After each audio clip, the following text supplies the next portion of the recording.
Yes, sir. I am hyped, bro. Yes, this is what we need right now. That was a moment from our first reaction to Kendrick Lamar's new Drake diss track called 616 in LA. If you guys want to catch a 1-minute version of that reaction, you guys can find it on our Instagram, our X, anywhere on social media. But if you guys want to actually see the entire full reaction of that track, you guys could access it on Patreon, link in the description and in the pinned comment. But let's get into this. Kendrick decides to spin the block once again, applying more pressure on Drake. On a random Friday morning, he plays into Drake's game and decides to back-to-back him. How do you feel? Well, listen, there was a bit of foreshadowing on Euphoria when he had talked about back-to-back, and he said, I'll revisit that later, and lo and behold, he revisited it. Said back-to-back, I like that record. I'm going to get back to that for the record. I love that this was so strategic because he said he was going to do it, and then he carried on with it, bro. Absolutely. So let's dive into this breakdown. And by the way, guys, there's obviously a lot of layers to this. So if there is anything Lou and I missed, we really tried our best with this. Guys, start the conversation in the comment section. Lou and I are going to be going through everything, and we're going to be referring to this stuff in future live streams. We're going to be referring to your guys' comments in future content, whatever the case may be, whatever we missed. Don't be afraid to tell us. Put it in the comments. Also, I just want to say that when it comes to dissecting and breaking down bars, there's always going to be our own interpretation that gets in the middle of it. So don't expect everything to be 100% accurate because at the end of the day, it comes down to interpretation, right? But let's get started with the background of the track. And before getting into the lyrics, the track title, the cover art, the details of who was a part of this. The first interesting thing to me is the fact that this song is literally tailor-made, like the name of Drake's song, because Jack Antonoff, who is, of course, Taylor Swift's main producer, is one of the producers on this song, which is such a badass move because, of course, on Taylor Made Freestyle, Drake was bullying Kendrick, saying that Taylor is dictating his release schedule because she dropped her album and he'd be afraid to drop the same week as her. And now he's flipping that on its head and literally collaborating with Jack Antonoff, who is side by side with Taylor Swift. Absolutely. So, and beautiful twist. And this even goes back to Push-Ups, where Drake was talking about the Swifties, obviously, and how, I'm the same as you when it comes to collaborating with pop stars, right? Like, look at what you did with Taylor Swift at the end of the day, and that all ties in together. So I found that to be a genius move. By the way, it was also produced by Soundwave, legendary producer, obviously. As far as the sample goes itself, so there's an iconic sample in the background that you guys are probably picking up upon, and the song samples Al Green's What a Wonderful Thing Love Is, and there's also an interesting backstory to that as well.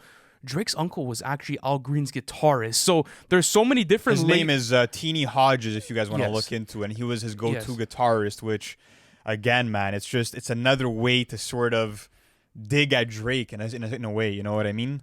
In a very minimalistic way, but in a way that people are going to recognize. But let's get into the song title, because this is a song title that...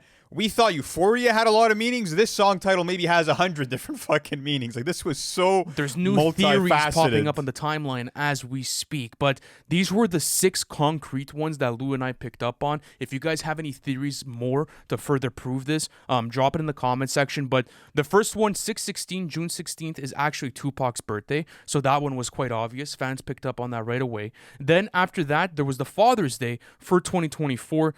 That falls into June 16, obviously alluding to the fact, of Drake's fatherhood and talking about, the story of Adidon and that I sort of think stuff. it's more about Drake not being the best father. Well, that's what I was saying, yeah. Well, you said Drake's fatherhood. I thought you meant like his father. I worded that wrong. Yeah, yes, yeah. Drake being a father, obviously playing into the previous themes that were touched upon in Euphoria, and also the story of Adidon. Then there's something even interesting in this, because there's a biblical reference.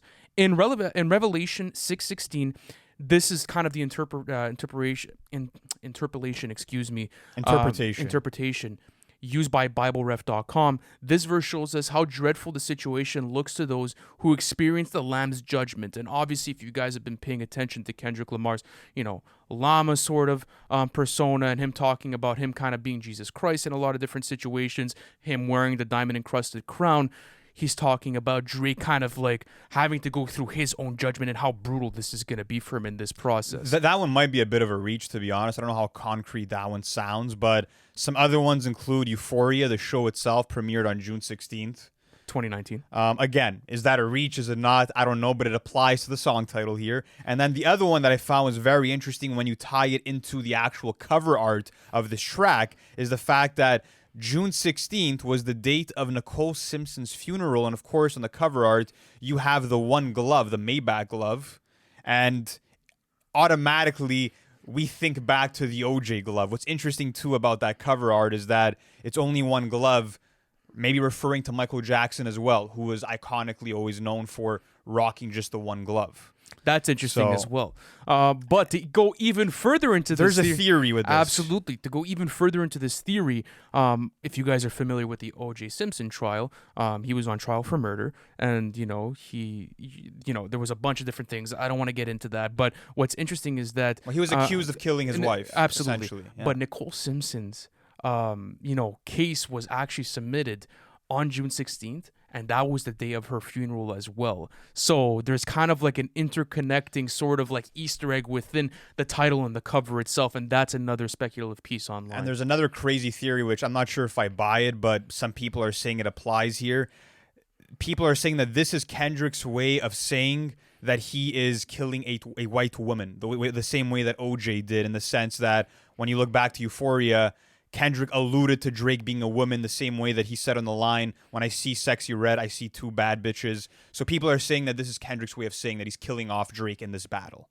So there's a lot just with the track title itself, bro. There's so much to dive into. But do you have anything else you want to talk about for the background of this track before we get into the song itself? No, I'd like to get into the song. And speaking of the song, we were fucking hyped in that reaction. Absolutely. I was very pleased with this song. And just before we get into this, I think that this is a perfect chess move from Kendrick, because not only that, he copied Drake's format as far as saying, well, you want to release 2 tracks now? I'm going to do it as well.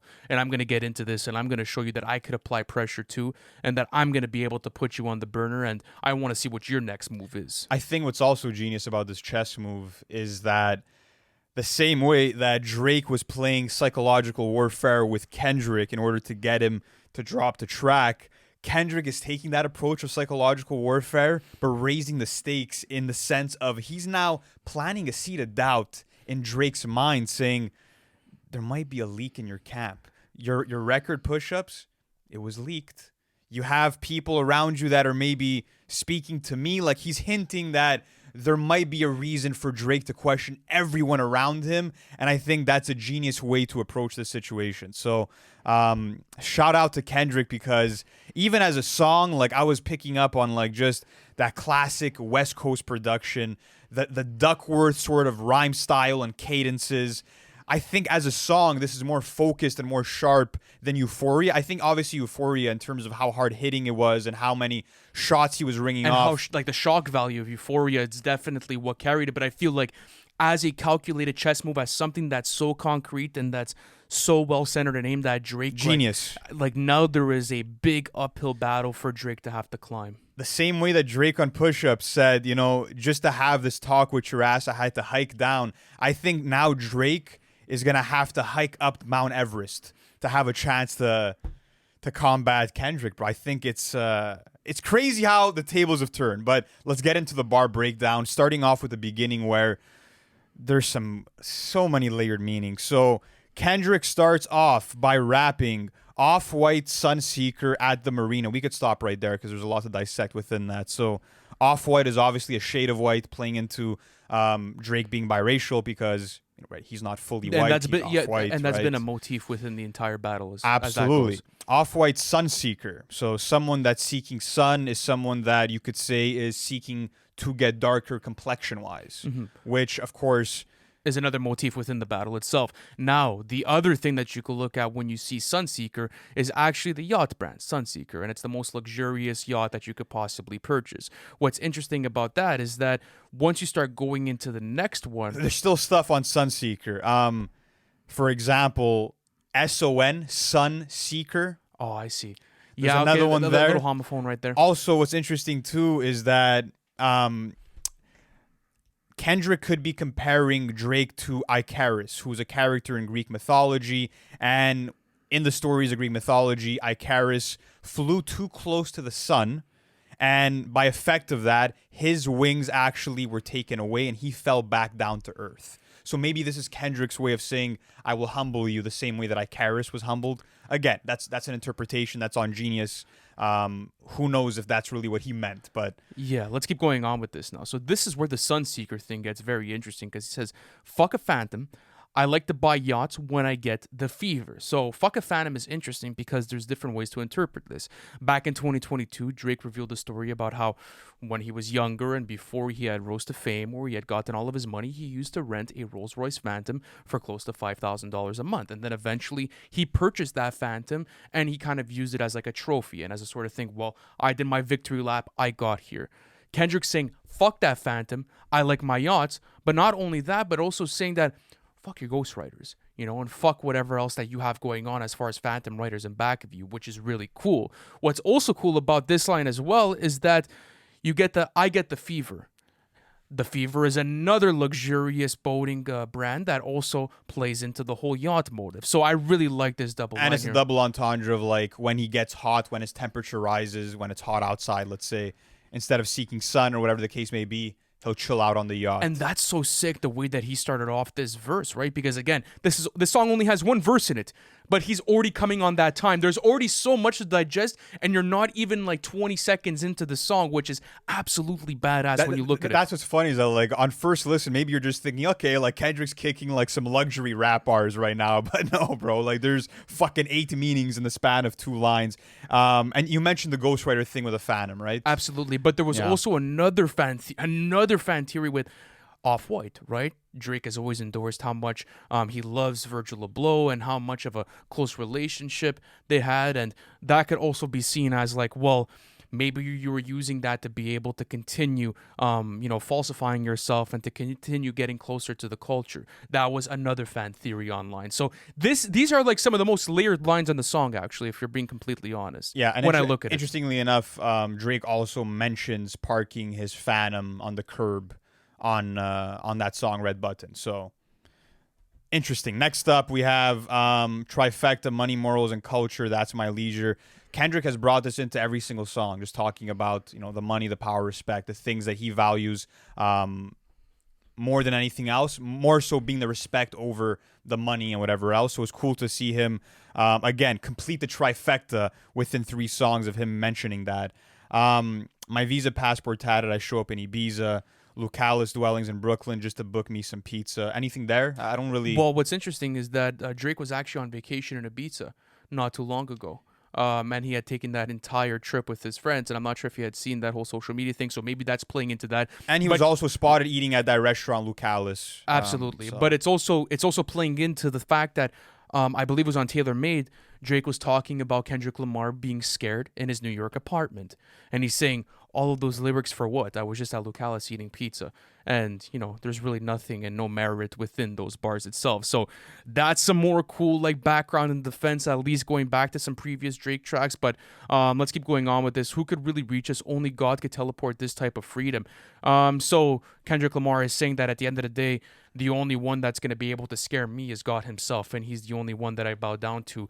Talking to Drake, saying that I'm not scared of your competition. I'm not scared of what you have to do. I'm here and I'm here to play. But then we get into some more deeper and religious sort of conversation when Kendrick goes, God, my confession is yours, but what am I? Who am I? Who am I if I don't go to war? There's opportunity when living with loss. I discover myself when I fall short. So this is an interesting part of the verse as well, because Kendrick is talking about how maybe he's conflicted. In God's eyes, you could look at killing as someone as, it's one of the greatest sins any man could commit. Breaks the 10 Commandments. Absolutely. Yeah. But there's also the other side to it where you could look at this and say that one of the greatest assets to God is a warrior himself. So he's split on what he's supposed to do. Is he supposed to do God's work and, slay the demon? Or is he supposed to become a humble man and a religious man and just back out of it? So that was such an interesting perspective to see within this verse as well. It was definitely. Next up, raise my hands to a fallen sky, fantasize, me jumping planets, immortalize that correspond. These angels watching me all the time, put my children to sleep with a prayer, then close my eyes, definition of peace. Nothing really there that's too crazy, at least from what I'm interpreting. I don't know about you. What do you want to move on to? Well, I think it's just him kind of describing the situation, how like a fallen sky could also be looked at as like a catastrophic event. So maybe he's talking about how this is going to be a catastrophic event for Drake at the end of the day, and regardless of what happens, he's going to bed with peace of mind, and he's going to be tucking his children to sleep. But let's keep going on with this. What else do we have here? Next up, remember when picked up a pen, lyrics that I can trust, timid soul, stare in the mirror, asking where I was from. This one's interesting. Yeah. So what's interesting about it to you? So if you go through the recently drop line in Euphoria, keep making me dance, waving my hand, and it won't no retreat. There won't be no threat. Exactly. So like going back into that line and interconnecting those two songs together, which I found was really cool. And that's something that I like about this track as well, is that when you look at a Euphoria and you look at something like a 616 in LA, they're so interconnected on so many different levels as far as like Easter eggs go. And Kendrick's been known to do this. Example, like you go back to Section 80 and GKMC, there was ties within storylines on there with Sing About Me, right? So I like that he's bringing in these types of writing techniques into these two diss songs. And this song also elevates Euphoria for me, because it kind of plays into each other, and now it becomes one full circle moment. So how do you feel about that game being played within the writing, where you look at this and you're like, well, now they're complementing each other. This is something that's a lot more direct and that's a lot more concentrated and meditative, where Euphoria was a lot more brash and shock value and more traditional as far as the dismantle goes. Well, I think for me, like what I'm very impressed by is the fact that he took a new angle altogether while still playing into the chess move that Drake made, but utilizing it a bit better in terms of creating that seed of doubt once again, which we'll get into a bit later. But yeah, that whole mirror motif is going to come back in a more powerful way later on in the track, which is very interesting. But often I know this type of power is gone cost, but I live in circadian rhythms of a shooting star. So he's saying that he's sort of talking about his cycle of releasing music that follows sort of a comet circadian rhythm, which it means that he's going to drop high art, but he's going to do it on his own time and not sort of exist within the circadian rhythm of a sleep cycle.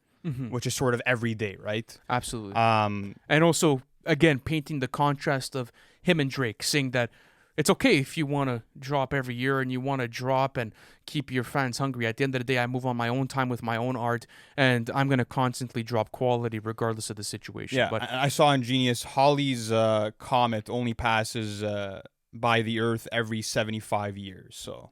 That's just more context on what he's trying to say there. The mannerisms of Raphael, I can heal and give you art. So yeah, I mean, Kendrick is saying that, he's a philosopher who makes super substantive music, right? In comparison to Drake. Again, comparing Kendrick's purpose as an artist versus Drake's sort of like commercialism up against true artistry and music that elevates. And what's interesting too is that when you look at the word Rapha, the stem of the name Raphael, it means healing in Hebrew. Very interesting. So then he goes on to say, I can heal and give you art. So that was cool to see him paint that picture. This is an interesting part of the song, because now Kendrick's bringing some more people into the picture. But the industry's cooked as I pick the carcass apart. Yeah, somebody's lying. I could see the vibes on Ak. Even he looked compromised. Let's peel the layers back. Yeah. So obviously Academics has been a huge figure within this entire feud, tweeting, day 7 with no response from Kendrick Lamar. Obviously... he's probably motivated by a certain side, whatever the case may be, and he's saying that, well, the entire industry's cooked, and at the end of the day, look at someone like Academics, and that he's compromised as a human being, which I found interesting because it kind of shows that Kendrick Lamar is watching in silence. He's watching everything kind of go down from a Godfather perspective, and he knows exactly what's going to happen. Oh, for sure. I think we can get it twisted. I think that we could assume that Kendrick maybe stays away from social media and is not really someone that's tapped in with all these things on a regular basis. But when it comes to wartime, you better believe that he is watching a lot of these reactions. He has his feet open up on Reddit. Like, he's going through the motions in this battle to prep himself the best he could. Like, that's just the type of MC that he is. So that was cool. And I get it, because I think Ak said that, like, Drake was still up after Euphoria, which... it's kind of a crazy thing to say, I feel like. But anyways, next up, even he looking compromised. Yeah, ain't no brownie points for beating on your chest, harass an ant fucking with good people. So this is when Drake brought in Ant, who is Kendrick's manager, Anthony Soleil, by trolling him on Instagram, posting pictures of him holding up OVO bags, or even mentioning him in tailor-made freestyle, saying that Ant tailor-made your schedule. Kendrick is saying, back off him, come back to me and focus on me. Absolutely. And also saying how, like, you're turning good people into bad people at the end of the day. You're painting them out to be bad. Absolutely. And what you're doing isn't just, and it's being dishonest. And that's been another big motif within this entire rebuttal from Kendrick, where he's trying to paint Drake as a manipulator, and a liar. Absolutely, someone that's painting a falsified picture of Kendrick and his camp, and everyone that's kind of involved within this. So it's so interesting to see the way that he's attacked it on so many different levels at this point. And now I feel like, now that you're seeing these new angles come up more and more within the song, when you look at the total picture, there is so much for Drake to have to dissect and go through as far as every single bar goes. But this is interesting as well. Conspiracies about Cash Dog. That's not even the leak. Find the jewels like Cash Doll. I just need you to think. Find the truth like Cash Doll. Exactly. So yeah, conspiracies about Cash. So he's saying that, well, he's referring back to push-ups, right? Where Drake said Cash is blowing Abel's money. Absolutely. And he said that's not even the leak, because then The Weeknd went on to say on which Future album was it? We Still Don't Trust You. It was on We Still Don't Trust You. He went on to say that there's a leak in the OVO crew. Absolutely. Which is a point that Kendrick is very cleverly piggybacking off of on this entire track as we continue going. So again, he ties it back to Euphoria. Are you finally ready to play Have You Ever? Let's see. Have you ever bought that OVO is working for me? Have you ever thought that OVO is working for me? This is interesting because when you go into, let's say, the entire motif of the second part, he's really digging shots at everyone on OVO and really compromising the camp. And this is a new perspective that we necessarily haven't seen before within a diss track. The only time that we really saw this is when Pusha T revealed that OVO 40 was the person that leaked the information about Adidon, which is Drake's son. But he did it in an interview style. To be able to bring this onto wax and to be able to expand upon it, I feel like is a really cool chess move when you really look at it. I don't think it's the first time it's been done, but I like the way that he's using it for sure. Even inside your team is everyone inside your team is whispering that you deserve it. Man. It's just it's harsh words. It's harsh words. And regardless of if it's true or not, again, I think that it's the best thing that he could have done, because he's making Drake question everything at this point. Absolutely. He's making him more paranoid. And that's good too, maybe for future responses, because Drake's not only going to have a lot of climbing to do, especially after these two tracks, but now it's like he's going to do it maybe in a state of paranoia. And then that could also affect his execution for future tracks, which I find to be a really cool chess move. But okay, keep going with this. Can't Tusi slide up out of this one? It's just going to resurface. So, of course, Tusi Slide, Drake's hit song from 2020. He's saying you won't be able to get out of this one because it's going to keep coming back to you. Absolutely. By the way, I just want to go back to something. Remember the Cash Doll line?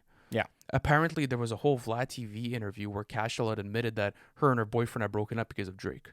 I'm not sure if you ever I did not know that. Okay. Yeah, that's like a little side rumor that I just wanted to mention. If anyone could confirm that for me, do it in the comment sections, please. What else do we have here? After that, we have Every Dog Gotta Have His Day. Now live in your purpose. This one's obviously playing into the fact that Drake's a dog for all the dogs, playing into his branding and saying that, well, every dog has its day. It's time for you to be put down, and it's time for this whole thing to be able to end. Yeah, he's calling into question, Drake's mortality, and saying that your obsession within your career has been to be the top dog and to be number one. Well, at a certain point, we're going to witness your fall to grace, and I'm going to sort of accelerate that process, or I'm going to try to at least. It was fun until you start to put money in the streets, then lost money because they came back with no receipts. I'm sorry that I live a boring life. I love peace, but war ready if the world is ready to see you bleed. This is the most interesting section and sort of accumulation of bars within the entire track, because this is Kendrick Lamar calling out Drake's bluff, because as we've been mentioning video after video, you listen to push-ups, you listen to tailor-made freestyle, Drake has been heavily teasing that there is a demon that can come out if he is pushed, and that there is a red button that he can press when he wants to. And Kendrick is saying, listen, you put money out in the streets, you try to get people to dig up dirt on me, and they came back with fucking squat. Yeah. And it's cool too because he's kind of maybe blocking anything that Drake brings into future records, which is another thing, right? Because if you think about it like this, think about maybe a fan going into the next Drake song, right? That's going to be released. And if there is information on Kendrick maybe did a little block here by saying, there's nothing. There was nothing you found. Everything that you're making up is fabricated at this point, and your guys are going to be disappointed because what do you guys have on me? And he said that on Euphoria as well, where he's like, master manipulator, fabricating stories about the family. So I think, like you said, Kendrick is setting himself up well as a defensive mechanism. And I think this means for Drake is that if he does have information or a bomb of some sorts, he's going to have to back it up with proof because a lot of people are going to question its validity. Absolutely. So we'll see what ends up happening. Next up, we have the Elohim KTW, No You Can't Sleep. People are saying that KTW maybe stands for Kendrick the Warrior. And the Elohim also refers to God in Hebrew as well. Yeah, which he referred to himself as that on Family Ties also. Yeah. All right, let's keep going on with These this. images trouble you. Know the wires in your circle should puzzle you. If you were street smart, then you would have caught that your entourage is only to hustle you. So this is obviously alluding to the fact that people at OVO wear wires and that, they're compromising sensitive information about Drake to be able to gain personal gain, whatever the case may be. And then after that, he says, if you were smart, as much as you claim to be street smart, then you would have caught that your entourage is only to hustle you, claiming that everyone around him is trying to take advantage of him. And yes, there's this big spectacular crew, but at the end of the day, when you really look at it, are they really on your side? Are they really out for your best interest? Or are they all trying to gain personal, let's say, wealth off of you? So I found that to be another interesting way to go after a strong motif within this one. And it's well. interesting because people always go back to Light Up and Jay-Z's verse and talking about how well it's aged, knowing how many people have gone after Drake over the course of his career. And I feel like Kendrick is pulling from that, where it's like, this really is, he's trying to paint a picture of the Barzini meeting really taking place within Drake's life, and that he needs to be watching out for these traitors because there's someone within his camp that is coming for him. So it's cool to see it all tie back to various records and moments in Drake's career. But let's keep on going, man. 100 guys that you got on salary and 20 of them want you as a casualty. That's a big claim. 20 of them? Absolutely. But it also plays back into the 1v20 and Yep, the 20v1 it does. motif. It does. That's another thing that's interconnecting Euphoria and it's so well calculated as far as writing goes. I feel like what this song did so well is tie up all the loose ends and all the things that you and I had concerns about with Euphoria. Absolutely. In the same way that we gave Drake credit for being strategic, I think Kendrick is proving to be even more strategic here. Absolutely. Because of all the tie-ins and the connections between his own records, Drake's records in comparison to these. Very meticulously crafted as a track. Absolutely. Very meticulously crafted. Okay, let's keep on going, though. And one of them is actually Next to You. People are saying that it might be Beam, who we also referenced in Euphoria as being a close confidant and writer for Drake. It's too much of a reach to say who that would be. Kendrick's alluding to the fact that there's someone that's very close to Maybe a Drake. right-hand man or someone. Yeah. Yeah, so we don't really know. We don't know. There's no names being mentioned, but there has been speculation about a couple of different figures. But he mentions another two people. Two of them is practically tied to your lifestyle. Just don't got the audacity to tell you. Again, I don't know who those two people are, right? Absolutely. And it would be a guessing game if we had to go into I don't that want to sort do of that. section. But let me tell you some game because I can see you, my little homie. You playing dirty with propaganda. It blow up on you. So this is interesting because Kendrick's talking about, well, first he's kind of like big broing him, saying that, let me give you some advice from someone that's above you. And that's been another big sort of narrative within this whole battle is that Kendrick is kind of saying, well, I'm going to put you on game just like I do with my listeners. I'm going to humble you and I'm going to actually spare you of what you really need to go through. And he's saying that all this propaganda, all the social media shit that you're doing at the end of the day, it's going to backfire on you at the end of the day when you really look at what's happening within this track. And then Zach Bia gets a name drop. He says, you're playing nerdy with Zach Bia and Twitter bots, but your reality can't hide behind Wi-Fi. Yeah, I'll stop it there. Yes, for okay. a second. So the Zach Bia thing was very interesting, right? Because obviously Drake and Zach Bia publicly are known to be good friends and, they've made so many different events together, and Zach Bia was the head DJ for the for It's All a Blur tour, and they've been spotted together publicly, whatever the case may be. But the Twitter bots thing is actually interesting because in 2023, I know we were affected by this as well, where like in our comment sections on NFR and even bigger pages, there used to be like these Pusha T salamander fucking memes going around, right? Yeah. And now the same thing is happening to Kendrick as well. So Kendrick is tying back into this thing that you're doing all this internet antics. You're hanging out with the wrong people. You guys are trying to cause me distress or whatever the case may be. But it's gonna go back to you at the end of the day. Yeah, so it's interesting to see him call that out and saying that Drake can't hide behind the gimmicks anymore. What's interesting too about the line, but your reality can't hide behind the Wi-Fi, is that this could be a callback to N95, where Kendrick raps, "Take off the foo-foo, take off the cloud chase, take off the Wi-Fi." Maybe he was subliminally dissing Drake all along on that track. Who knows? Your little memes is losing steam. They figured you out.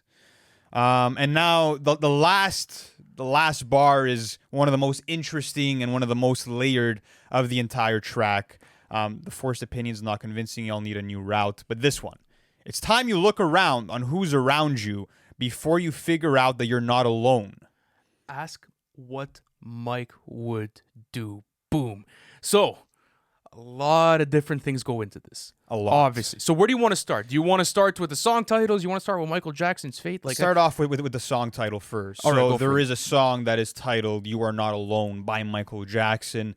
And once again, to tie this song into Euphoria, Kendrick is teasing that his next angle will be trying to dismantle Drake for being a predator of some sorts. And what's interesting about the song "You Are Not Alone" by Michael Jackson is that the writer of that track is R. Kelly. That's Coincidence? Crazy. Probably not. But I found that very interesting that he tied that together.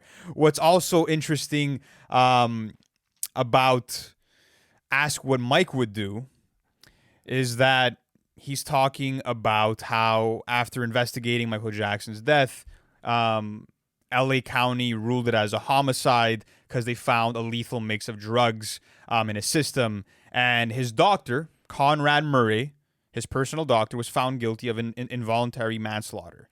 So I feel like this is Kendrick letting Drake know your demise might be at the hands of someone close to you. The same way that it was for the guy that you always like to compare yourself to, Michael Jackson. Absolutely. And tying that back into there. And, of course, ask what Mike would do. What would Meek do?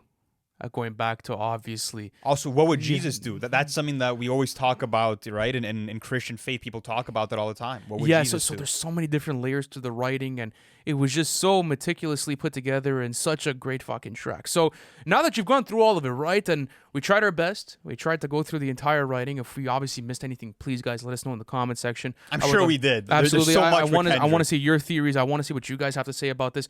How do you feel overall now that you've seen the full chess move from Kendrick Lamar? This was the best thing that he could have done. You know, just doubling back on Drake, using strategies that Drake holds so dearly to himself and to his own way of moving within this battle. And I think that he's really got Drake in a corner right now. And like I said at the beginning of this episode, Drake has to hike up Mount Everest. Like, he really has an uphill battle ahead of him, because I feel like if it comes down to a case of Drake not having a bomb, he's going to have to play Kendrick's game of trying to break down Kendrick's character. And how do you do that if you don't have any dirt on him? Because again, from what we've seen in the public eye, for the most part, he is this role model type of figure. Absolutely, but also Kendrick Lamar played a lot of defense on this track as far as like blocking that bomb, right? And he did. But again, if Drake can show receipts, absolutely, it won't matter. Depending on whatever happens. Yeah. I feel like that's the only way that maybe Drake's going to be able to escape this situation. Because when you look at the writing and all the... It's too much, bro.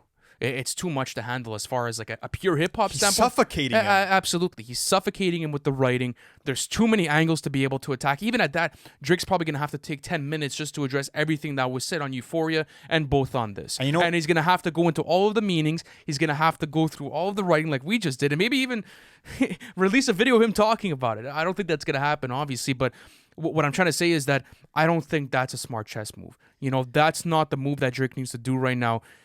There needs to be a different type of, I would say, war move for Drake and the Tuck to be able to dismantle this all and kind of put Kendrick to bed.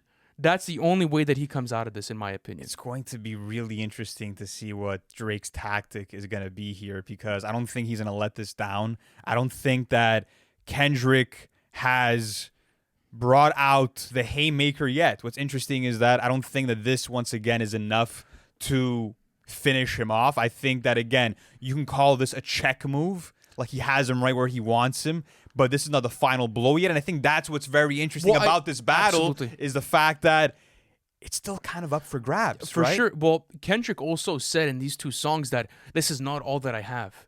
These are not kill shots. These are not the things that are going to put you down. But you're going there. You saw it with the writing, let's say over here, that like your own friends might be your own demise, and talking about how, I have more to be able to expose about you that's even worse than the Gunna case. He said in these two tracks, listen, this is me suffocating you. I'm going to put you in a fucking corner, and you got to make sure that you move right on the next one. And I find that to be an interesting chess move, because if Drake does the wrong step right here, right now, it could be the end of this battle. It could really be the end of this battle. And that's what's so interesting, is that I feel like Kendrick has obviously this hatred for him, and he wants to humiliate him for as many rounds as he possibly can. I think that's why Kendrick, if he does have the haymaker, he hasn't pulled it out yet, just because he wants to slowly roast Drake. I really think that's the tactic with this, and he wants to humiliate him as much as he can, and he wants to disprove whatever Drake's angles or tactics are to come with whatever Kendrick has next in the tuck. So the question is now, when does Drake come out of hiding? That's the thing. I don't know. I have no idea. He said it at the Nicki concert. You guys know what I have to do. So, I mean, he's probably prepared on his end. But again, Kendrick released 2 lyrically dense songs that Drake's going to have to go back to and that he's going to have to diffuse. So there's going to have to be the bomb, but there's also going to have to be the act of diffusion. So when you get that in the circle and you get that in the mix, again, it's going to be a very interesting angle, and it's going to be a very interesting chess move from Drake, because to be able to pull this off, it's going to take just such clean execution. You won't be able to get out of this if you don't move perfectly. And what's interesting too is that even if Drake has a bomb, what if Kendrick has a bomb of the same size?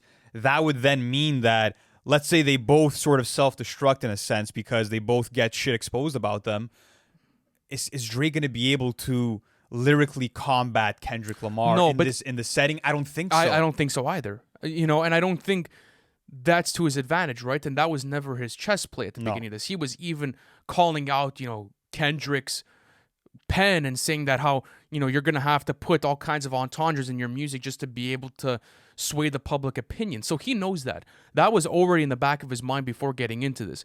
I just think that Kendrick Lamar put himself in a very smart and a very favorable position with these 2 tracks. He did. Not only because of what it's doing to Drake and how it's suffocating him and how it's probably going to have to push him into a corner, but at the end of the day, the public perception, we know where it's heading right now, and we know where the people are lying. So guys, let me know. With that being said, how do you feel about this entire beef? How do you guys feel about the entire feud? Kendrick Lamar is obviously up right now, and he's in a favorable position, but do you think that there's still a chance for Drake even after these 2 tracks? And guys, like Lou said, the full live album reaction, full live single reaction is available for you guys on the Patreon plan, and this is also a warning for Patreon members. You guys can access it right now. It is available for you guys. Thank you so much for watching this, and we'll catch you in the next one. Peace.